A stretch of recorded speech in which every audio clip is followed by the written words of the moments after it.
Bovam aytgan hikoyalar, qizim aytgan naqshalar. Chatmi unalg'udiranmisi?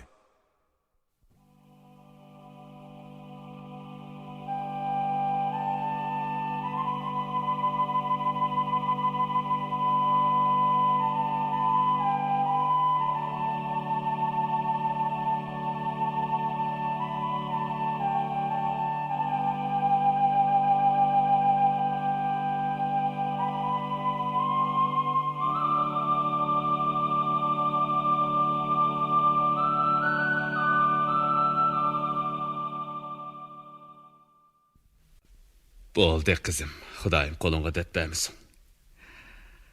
Bo'lmasa birdan uxlayveling buva. Hikoya anglag'ing yo'qmi? Anglag'im bor, biroq Amasi yaqin kelib o'lta. Bugun Podichi bola degan hikoyani angla.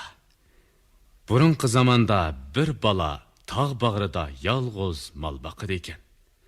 Molni yayloqqa qo'yib berib, ba'zida uxlaydi ekan, ba'zida olatog'il naqshtovlab ish pushig'ini chiqaradi ekan. Yana ba'zida o'g'loqdek dekildab taqqa yomishib chiqib, gul terib o'ynaydi ekan. Bir kuni hamma qiliqlarini qilib bo'lib, yanala ish pushig'ini chiqaramapti. Shuning bilan kishilar yenimga kelsa ekan degan o'y bilan mundaq qipti.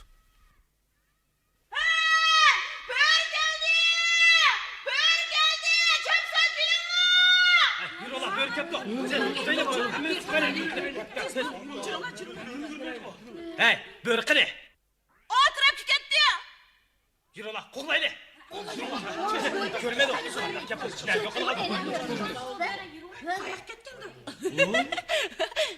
Ajabmi oldi bo'ldimi?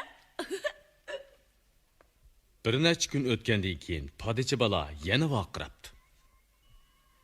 Böğür geldi. Böğür geldi. Hey, ağıyla, yürü ola.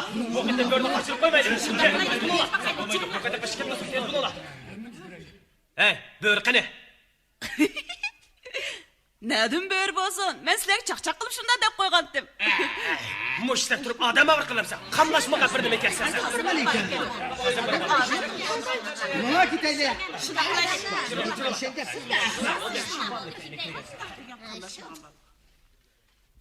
Yana bir muncha kunlar o'tib, bir kuni Podichi bola qarg'ayning soyasida salqindab o'ltirgan ekan. Rastilla bir bo'ri kelayotgandek. Bola qo'rqqanidan aran vaqirya olibdi.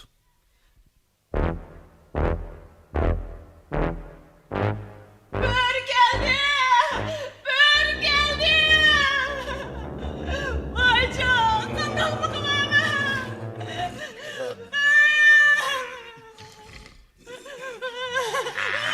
Vay canım.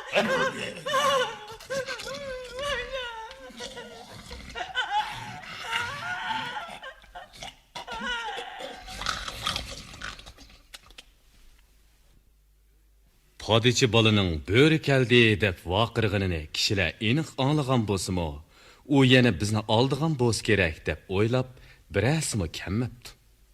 Bechora bola o'zining yolg'onchiligi tufayli o'z jiniga zomin bo'pti. Yolg'onchilik qilsa, shundoq bo'ladi-a, buva?